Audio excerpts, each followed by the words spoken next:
Daniel Hartwell was beginning to question his decision to Good trust morning, his Emma. assistant's matchmaking skills. Hello. When the woman who Mr. approached Hartwell. his table at Riverside Cafe looked Catherine nothing is like the ill. polished professional he'd been expecting. And as her At sister, I 39, was sent in her Daniel place. had built his consulting empire through careful planning and attention to detail. Even his personal life had become a series of calculated decisions, especially since becoming a single father to his 5-year-old daughter Lily 3 years ago when his assistant Rebecca had suggested a blind date with her friend's sister, a successful marketing executive who loves children.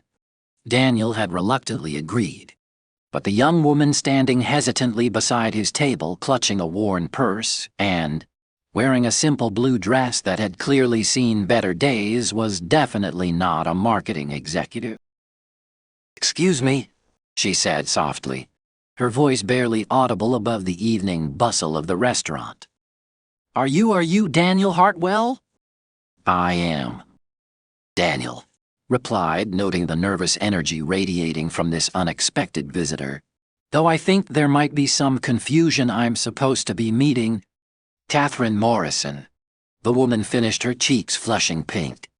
I'm her sister, Emma. Catherine couldn't make it tonight and she sent me instead." Daniel studied Emma's face, seeing embarrassment mixed with something that looked like resignation. She was perhaps 25, with light brown hair pulled back in a simple ponytail and hazel eyes that seemed to apologize for her very existence. "She sent you instead?" Daniel repeated slowly, trying to process this unusual turn of events. Emma's flush deepened. "I know how it sounds. Catherine got called away on business. Some emergency. Client meeting? And she didn't want to cancel at the last minute.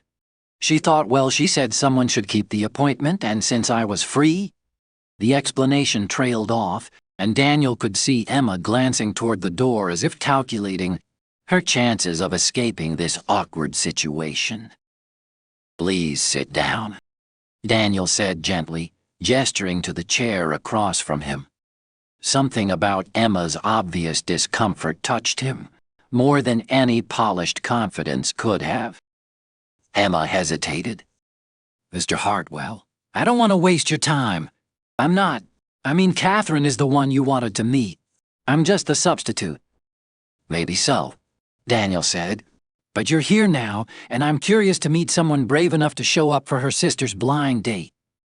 Emma perched on the edge of the chair, as if ready to flee at any moment. "It wasn't brave. It was more like obligation. Catherine said it would be rude to leave you waiting without any explanation." Daniel found himself intrigued despite the unusual circumstances.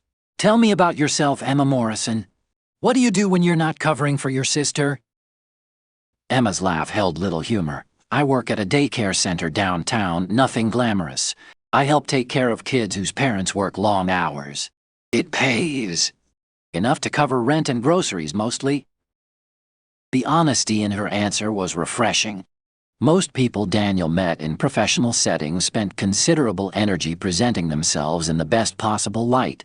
Emma seemed to be doing the opposite, as if she wanted to make clear how unsuitable she was for whatever Catherine had in mind. "Do you enjoy working with children?" Daniel asked. For the first time, Emma's face brightened slightly. "I love it, actually. The kids are amazing, so honest and creative, and full of hope. Even when their circumstances are difficult, they find ways to be joyful. They teach me something new every day." Daniel felt a familiar warmth at her words. "I have a 5-year-old daughter, Lily. She's with her babysitter tonight, probably trying to convince Mrs. Chen to let her stay up past her bedtime." Emma's smile became genuine. 5 is such a wonderful age. They're old enough to have real conversations, but still young enough to believe in magic. "What's she like?" As Daniel began describing Lily's latest adventures, her determination to teach their dog to read her elaborate tea parties with stuffed animals, her insistence that vegetables would taste better if they came in different colors. He noticed Emma, relaxing for the first time since she'd arrived. "She sounds delightful. Emma said, "and it sounds like you're a wonderful father. That's rare." Something in Emma's tone suggested personal experience behind the observation, but Daniel didn't press. Instead, he found himself asking about her work at the daycare, about the children she cared for, about the challenges of working with families under stress. Emma's answers revealed someone with genuine empathy and deep understanding of children's needs. She spoke about kids whose parents worked multiple jobs, about finding creative ways to provide stability and enrichment on a limited budget, about the small victories that made difficult days worthwhile. "There's this little boy, Marcus," Emma said, her eyes lighting up. "His mom works 2 jobs, so he's with us from early morning until evening. When he started, he barely spoke to anyone. But last week he helped a new girl who was crying on her first day. He gave her his favorite crayon and told her that yellow was the color of sunshine, and sunshine always made things better." Daniel found himself completely absorbed in Emma's stories, forgetting entirely about the sophisticated marketing executive he'd expected to meet. Here was someone who understood what mattered, not corporate achievements or networking connections, but the daily acts of kindness that actually improved people's lives. "Emma," Daniel said during a brief pause in their conversation, "I have to ask, why did Catherine really send you tonight?" Emma's comfort evaporated instantly. She looked down at her hands, fidgeting with her simple silver ring. "The truth," she said quietly.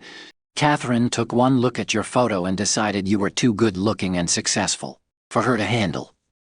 She gets nervous around men like you, powerful, wealthy, confident. She thought maybe if you met me first you'd be less intimidating when you actually went out with her." Daniel stared at Emma in disbelief. She said, "You as what? A practice run?" Emma's nod was barely perceptible.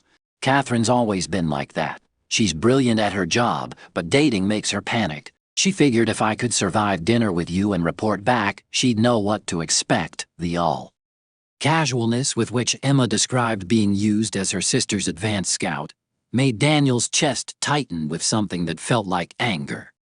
Not at Emma, but at a system of relationships that had taught her to accept such treatment as normal. "And you agreed to this?" Daniel asked gently. Emma shrugged. "Catherine helped pay for my community college classes when I was getting my early childhood education certificate. I owe her a lot. Besides," she added with a self-deprecating smile, "it's not like I had exciting plans tonight." Daniel leaned back in his chair, studying Emma's face. Here was someone who'd been asked to serve as a placeholder, a warm-up act for the real event, and she'd accepted the role with grace and dignity. More than that, she'd been more engaging, more genuine, and more interesting than any woman he'd met in months. "Emma," Daniel said slowly, "what if I told you I'm not interested in meeting Catherine?" Emma's eyes widened. But she's successful and beautiful and sophisticated. She's everything you should want in a partner."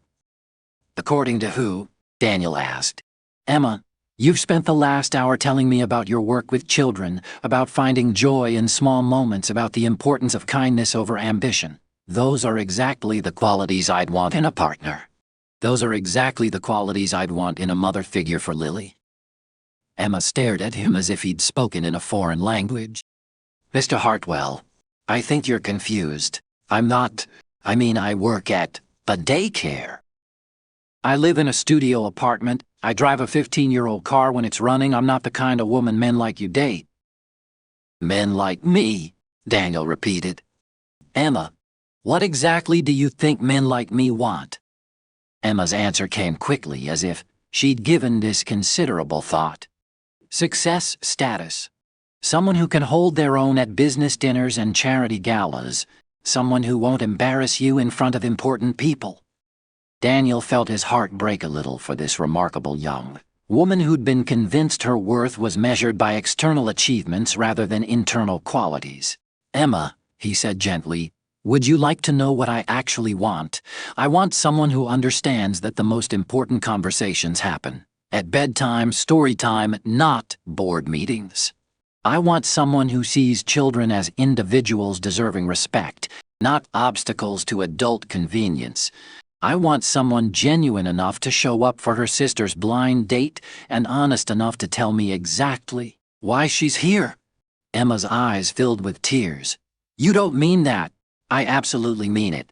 Emma, would you be willing to let me take you and Lily to the Children's Museum this weekend? Not as Catherine's substitute, not as a favor to anyone, but because I'd genuinely like to spend time with you. The invitation seemed to overwhelm Emma completely. She looked around the restaurant as if seeking an escape route, then back at Daniel's earnest face. I don't understand, she whispered. Why would you want to spend time with me when you could have Catherine? Daniel reached across the table and gently took Emma's hand. Because in the past hour, you've shown me more authenticity, more compassion, and more wisdom than I've encountered in months of professional networking. Because you light up when you talk about children, and that tells me everything I need to know about your character. Because you agreed to an uncomfortable situation to help your sister, and that tells me about your loyalty. He paused, choosing his words carefully. And because when I imagine introducing someone to Lily, I can't think of anyone I'd rather have her meet than someone who understands that a child's favorite crayon can be the most important gift in the world. The relationship that developed over the following months surprised everyone except Lily, who took to Emma immediately. Emma's natural understanding of children, combined with her patient nature and creative spirit, made her an ideal companion for both father and daughter. What surprised Daniel was how much he learned from Emma about finding joy in simple moments. She taught him to see his work-life balance through different eyes, to appreciate the privilege of being present for Lily's childhood, to understand that success meant different things to different people. Emma, for her part, slowly came to believe that she deserved the love and respect Daniel offered so freely. With his encouragement, she enrolled in night classes toward her bachelor's degree in early childhood development, with plans to eventually start her own preschool serving working families. When Daniel proposed 6 months later, it was during one of Lily's elaborate tea parties with stuffed animals as witnesses, and Emma's favorite yellow crayons serving as makeshift engagement rings until the real one could be properly fitted. Catherine, when she finally met Daniel at their engagement party, confessed that her emergency meeting had been fabricated because she'd been too nervous to face the date herself. I never imagined you'd actually fall for Emma, Catherine said, though her tone held admiration rather than disappointment. Daniel looked across the room where Emma was helping Lily distribute cupcakes to the other children at the party, both of them laughing at some private joke. Neither did I, Daniel replied. But that's the thing about the best things in life. They're usually the ones you never see coming.